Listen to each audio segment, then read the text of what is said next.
So thank you for coming to this community meeting. We hold these meetings in order for people to come and find out what's going on, what are the plans for Plymouth 400, what is the scope, and how they can become involved or just participate in some of these things. So everything's going to be up here on the slides.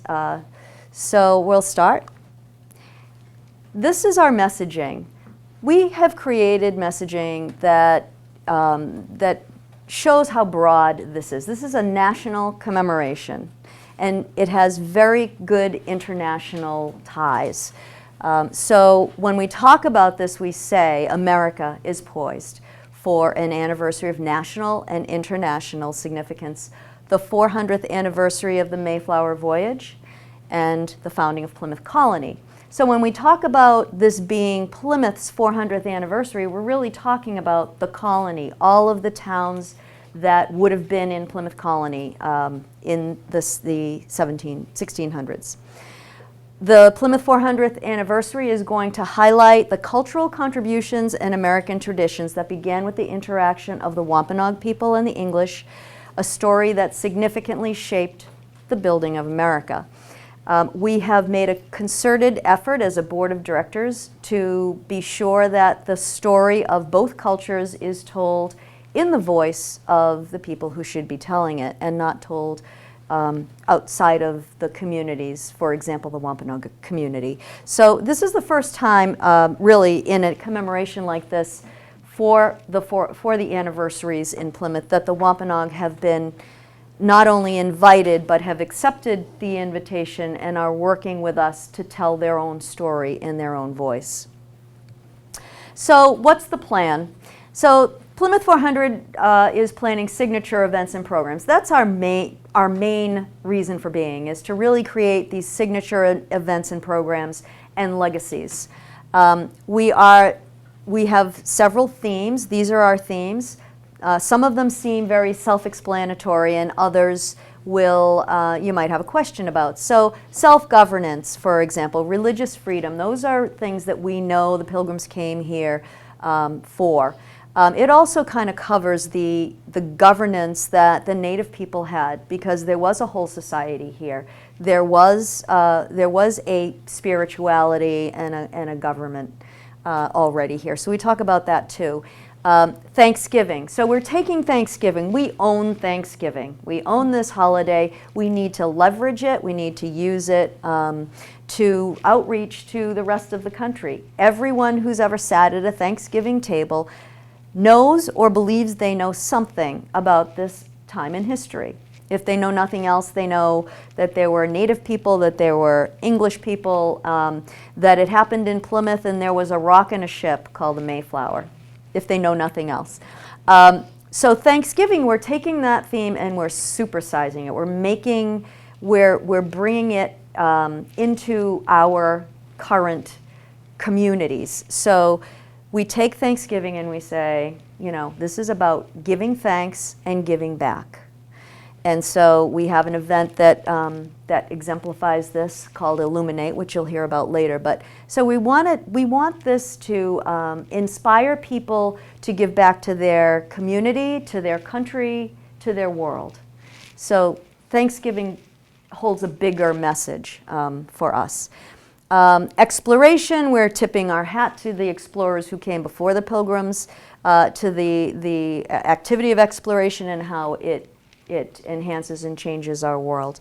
Innovation. So we look at this and we want to make sure that people who can't come here still are able to participate in some way. So it really needs to be a technologically driven commemoration. We are looking for a large technology sponsor like a Google or a Microsoft or an Apple to help us through all of the events to make sure that this is something that can be spread and that people all around the world can connect with if they are not in this area. And then the theme of immigration, which nowadays may seem like a hot topic, but when we look at there were several colonies that were formed before Plymouth. There were 2 Spanish and 1 English colony prior to Plymouth. All were business ventures. All were commerce related, and all brought only boatloads of men to this continent. The coming of Mayflower was really different than any other colony because women and children were on board, families came, and the reason they came was for a better life, which is the reason that all immigrants immigrate to other countries and to America. So we want to celebrate the diversity of America and celebrate the idea of immigration. And reach out and really talk about the multicultural aspects of this community and how it kind of relates to other places around the country. So what's the plan in 2020? We have signature events and programs that I mentioned that will take place. That actually we started a couple of these programs in 2014.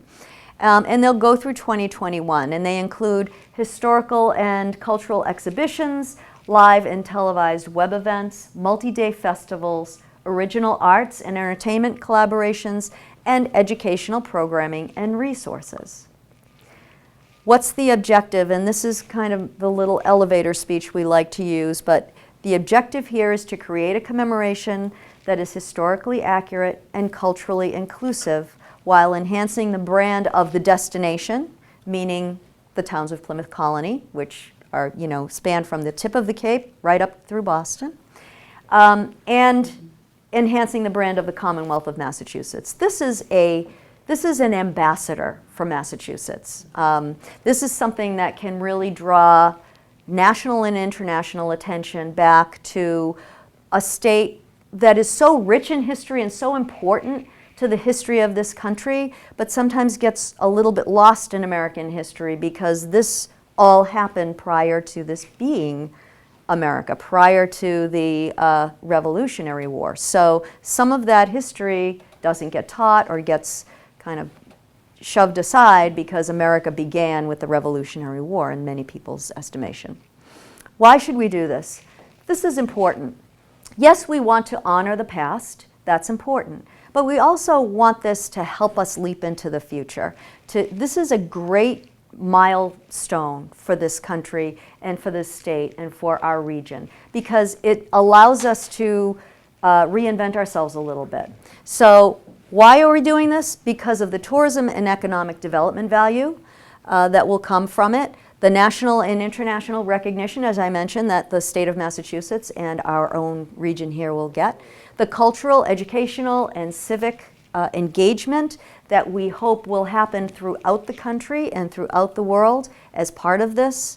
And that kind of goes back to that idea of Thanksgiving, giving thanks and giving back. And then there will be commemoration legacies.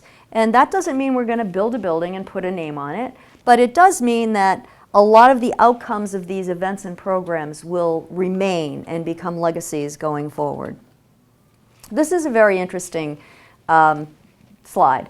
This kind of gives you a snapshot of what could happen here in Massachusetts. So right now, Plymouth County sees about 2.3 million visitors annually for a visitor spend of about $600 million, which is a lot of money. And the jobs attributed to tourism are around almost 4,000. And that formula is interesting because, for example, a restaurant like the Hard Rock Cafe is considered a tourism restaurant, but other restaurants are not. So not every restaurant is kind of aggregated in this number, which is interesting because nowadays we have the whole foodie movement and cultural tourism and culinary tourism, and this doesn't even take that into account. So these are very conservative numbers. That's what I'm getting at. So in 2020, we expect to see an estimated 7 million visitors with a visitor spend of $2.2 billion and job creation nearly 10,000. These are actually fairly conservative numbers. They are based on our 2 best years in Massachusetts tourism. That was 2000 and 2001. It's also based upon the percentage of increase that Jamestown saw for their 400th anniversary, which was in 2007. So we took those percentages, we aggregated those numbers. This does not even include international numbers.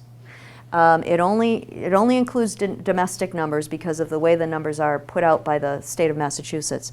So we're looking at about 5 million extra people coming through here over the course of this period of time, from November 2019 through November 2021, with most of this happening, of course, in 2020. So the economic potential is very important and is huge here. So we will see new business cultivation and growth. We'll see existing businesses grow. We'll see new businesses come into play, whether they're tourism related or related to some of the activities of these events. For example, we have sign companies around the area that right now, when we're doing events here in Plymouth in the summer, have a hard time keeping up with all of our events, not just us, but the other events that happen around town, because things are starting to grow, events are starting to grow, and they're starting to be a greater need. So we can see businesses like that increasing their size. New lodging and tourism products. So we have one newish hotel, Mirbeau, up in the Pine Hills, but we have the potential for a couple of new hotels. We have hotels in town that are improving their inventory, like the former Radisson, which is now the Hotel 1620, is renovating, millions of dollars worth of renovation. We have other hotels in town that are sprucing up their properties. We have a rise in lodging and meals tax that will happen with this, and that goes right back into the state coffers and gets divided up among the towns, and some of that comes back in municipal aid, and some of it comes back to be reinvested in tourism. So that's going to be very important. An increase in media interest generating new stories and greater exposure for the area. And then something that we have launched through Plymouth 400, which is called Massachusetts 400. It's a sustainable economic plan that takes us from 2020 and brings us right up through 2030. So we've partnered with other towns that are turning 400 after us, significant historical places like the city of Quincy, city of two presidents, Salem. Everybody knows, you can find Salem in a history book, and Boston.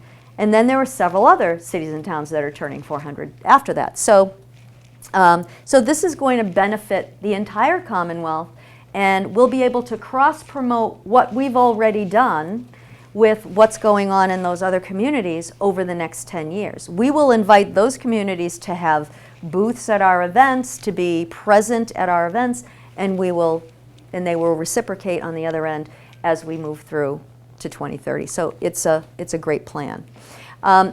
We also have worked very closely with several nations. Plymouth in the UK, Mayflower 400 is the counterpart to Plymouth 400, and they are really ramping up a very large economic development platform over there around the embarkation of the Mayflower. The idea that values that were on board, that were brought here from English people on board the Mayflower, really were at the beginning, the growth of this country really appeals to them.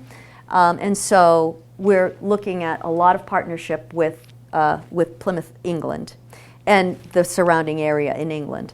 Holland and the Netherlands is very important to us because of the pilgrims' time that they spent in the Netherlands, and so they are also a part of this. We're working, as I mentioned earlier, very closely with both the Aquinnah and Mashpee Wampanoag tribes and the traditional tribe at Herring Pond, working with them to make sure that, again, that piece of that bit of their history is told, and then we actually acknowledge the fact that, yes, there were 50 years of peace, but it was the beginning of a very difficult time for Native Americans here in this country.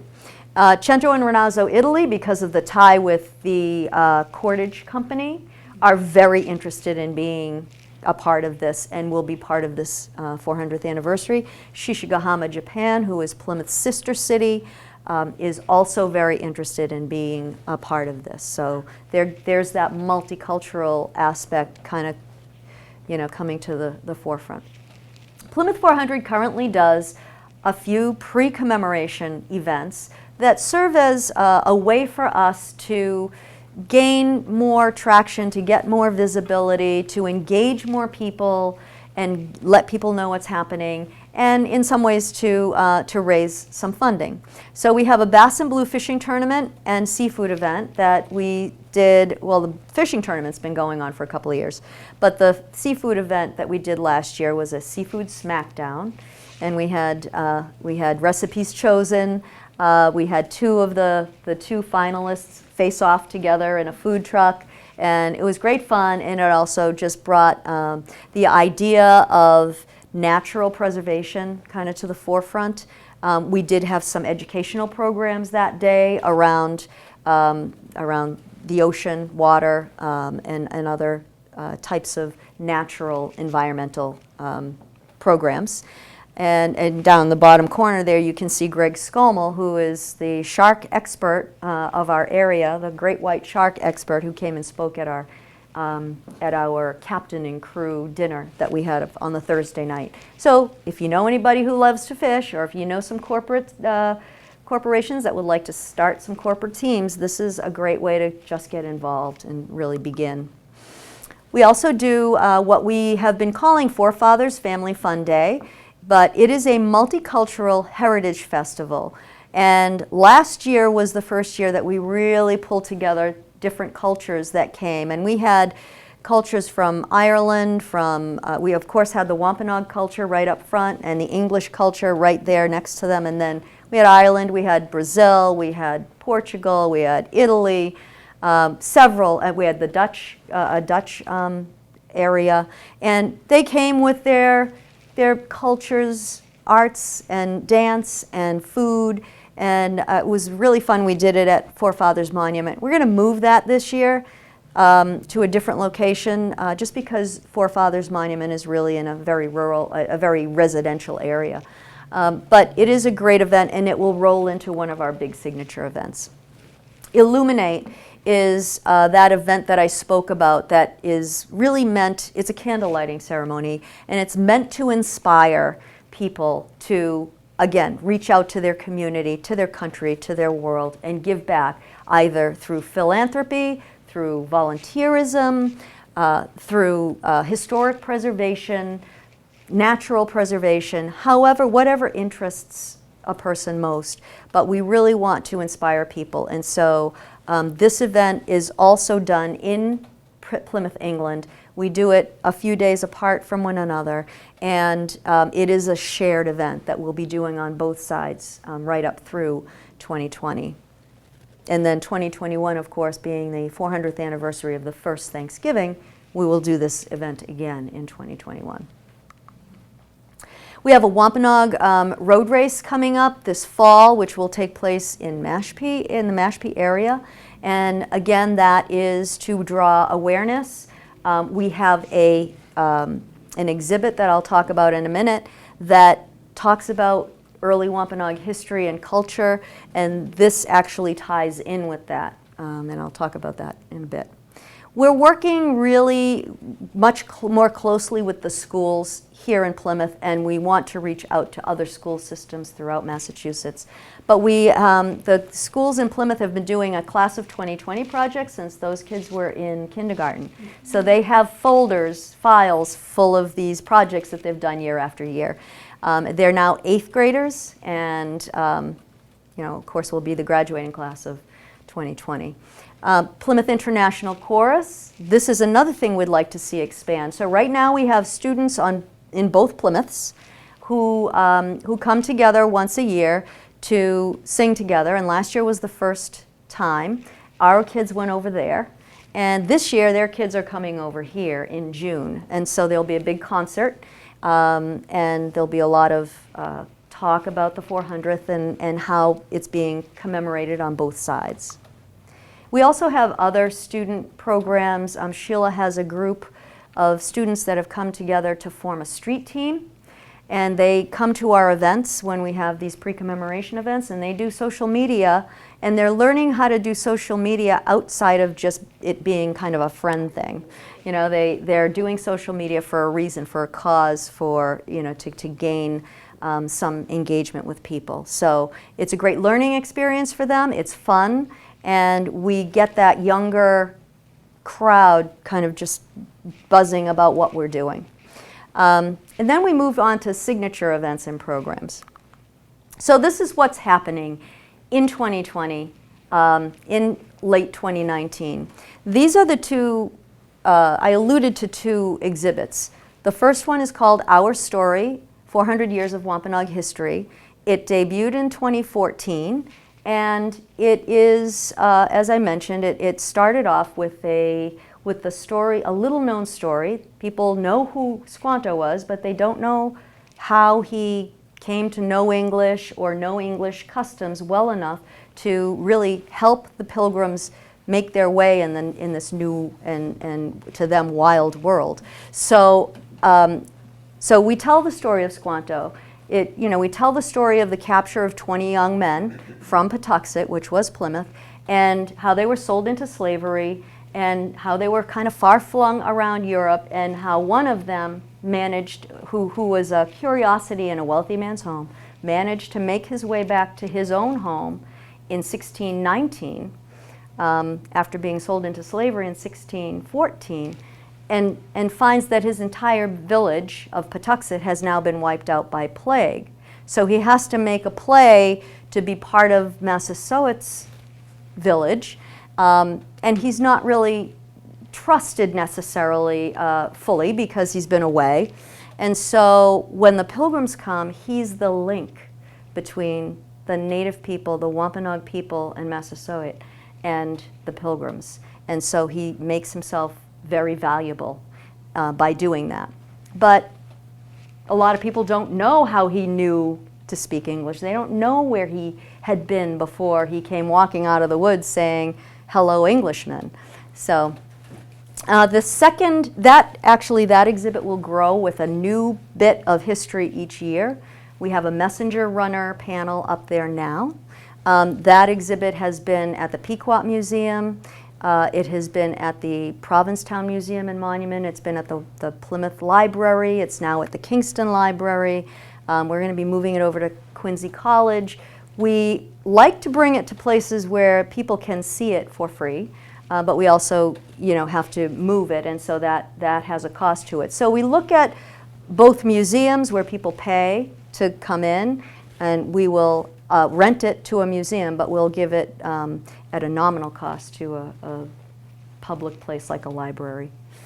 Plymouth 1620-2020 is a nationwide traveling exhibit. It's already been designed, and all of the content has been created. It has not been built yet, but we do have it booked at the Gerald Ford Museum, Presidential Library, in Grand Rapids, Michigan, and we want this to be an ambassador for the 400th anniversary across the country. So it will go to major markets, and like New York, like Washington, D.C., L.A., Houston, Chicago. We want to get that into some major markets so that when we arrive with this exhibit, we are also going to be doing a lot of events around this exhibit in those states. So we'll invite the governor of the state, the mayor of the city it's in, VIPs, Native nations from that area, Mayflower descendants and other Pilgrim descendants from that area, and have more than just an exhibit that lands there, but have these events that will draw attention to the 400th anniversary. More signature events and programs. So beginning November 2019, again, I mentioned that Thanksgiving is very important to us, and we need to leverage that. So we're starting in November of 2019, and that is when we are having our opening ceremony. The opening ceremony will most likely take place at Memorial Hall. This is where we're going to invite the President of the United States, heads of state, leaders of other nations, VIPs, celebrities will be doing the performing. And it will be televised or webcast, whatever, you know, in 4 years we don't know what technology, what turns technology will take. But that will be available so people all around the world can see it. But the actual event will be a smaller event right here in Plymouth. So that's the intent for the opening ceremony. And it will take in all of those themes that we talked about earlier on. The sunrise commemoration is a sunrise ecumenical ceremony that we're looking at doing at the Cape Cod National Seashore. Provincetown, the tip of the Cape, was where the Mayflower first dropped anchor, where they first came ashore, and where the Mayflower Compact was written, right off the coast of Cape Cod. So we thought it was a good place for this sunrise ceremony. And we wanted to bring in the National Park Service because, again, having a national entity involved brings us more attention, and it also gives us an opportunity to work with our federal government on funding and things like that.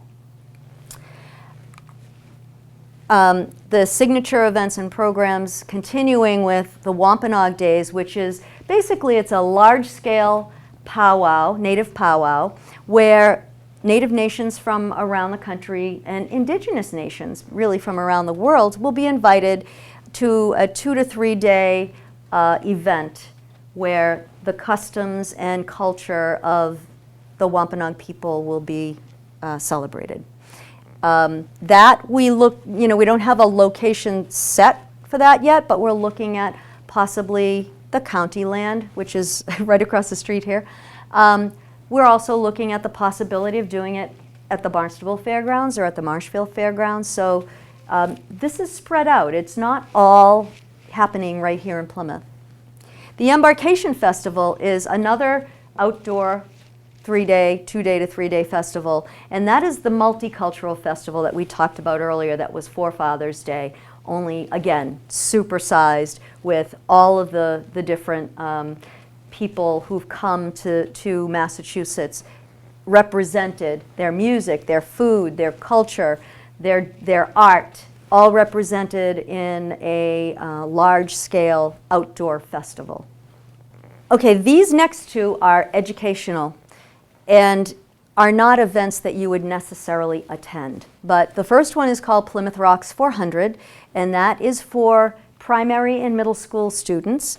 And it's an international educational webcast, for lack of a better technical term, where the students will be able to interact with the information about this time in history, and they'll also be able to interact with each other. So no matter where in the world they're getting this or learning this or seeing it, it will be something that they can connect with other people and ask questions and get answers right away. The next one, the 2020 International Youth Summit, is a forum for high school and college age students. And what we'll do is a panel of educators will choose from either a paper or project that students from around the country and around the world have submitted.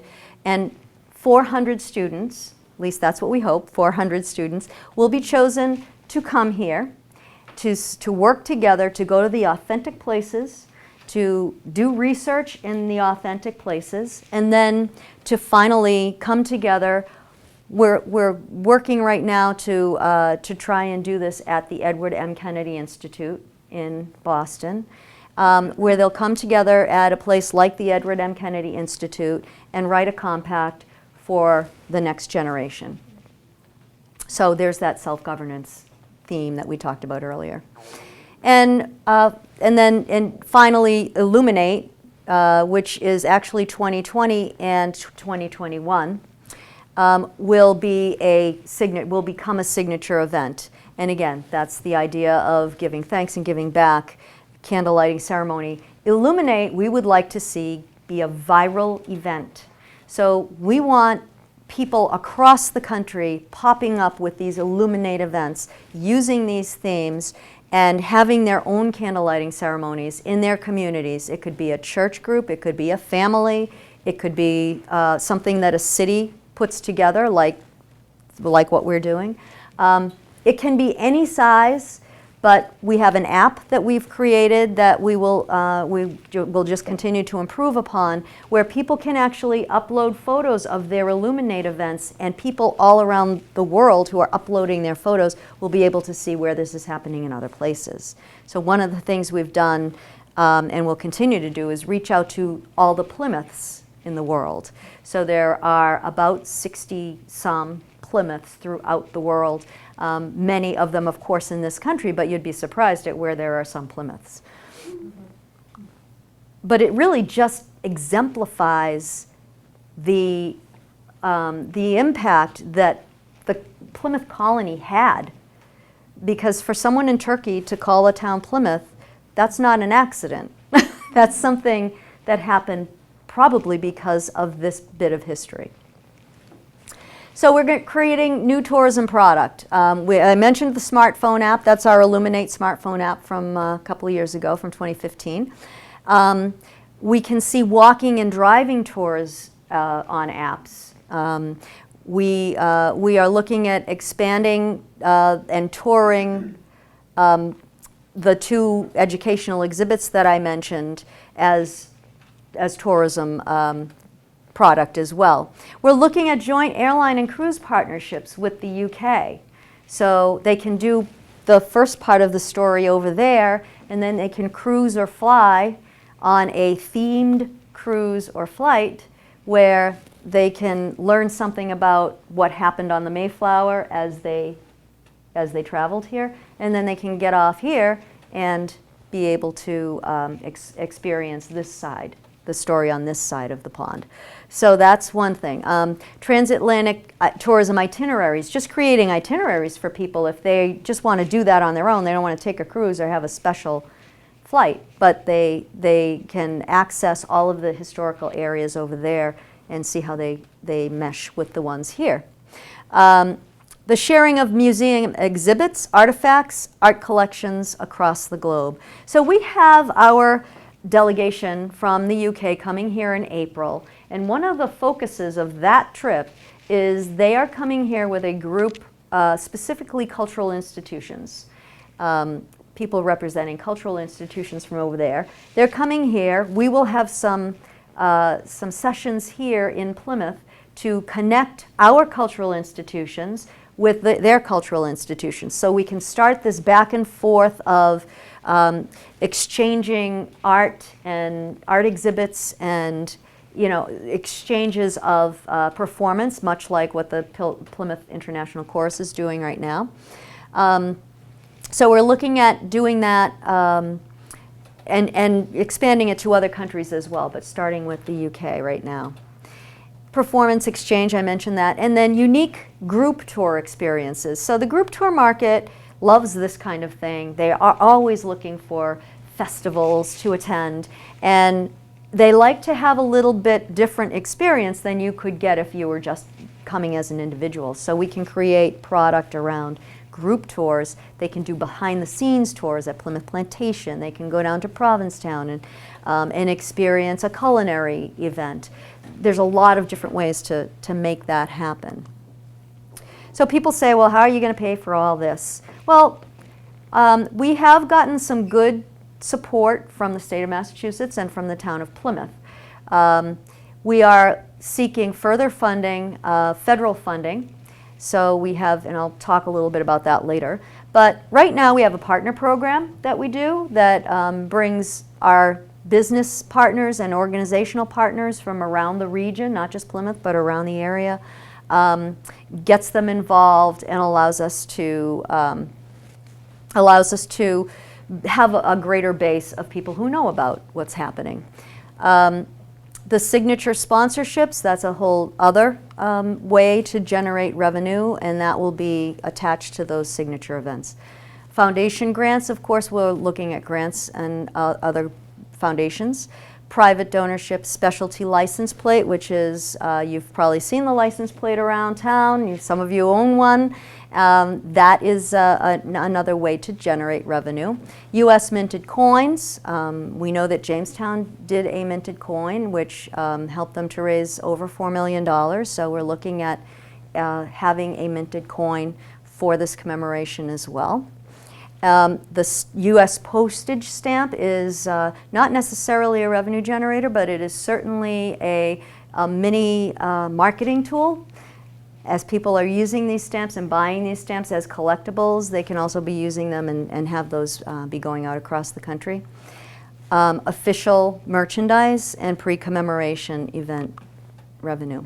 So we're working very closely with the state and federal governments. We have a state commission that is, I'm proud to say, finally going to be active. It'll be announced within the first 2 weeks of April by the governor, and the governor will have a PR event around that.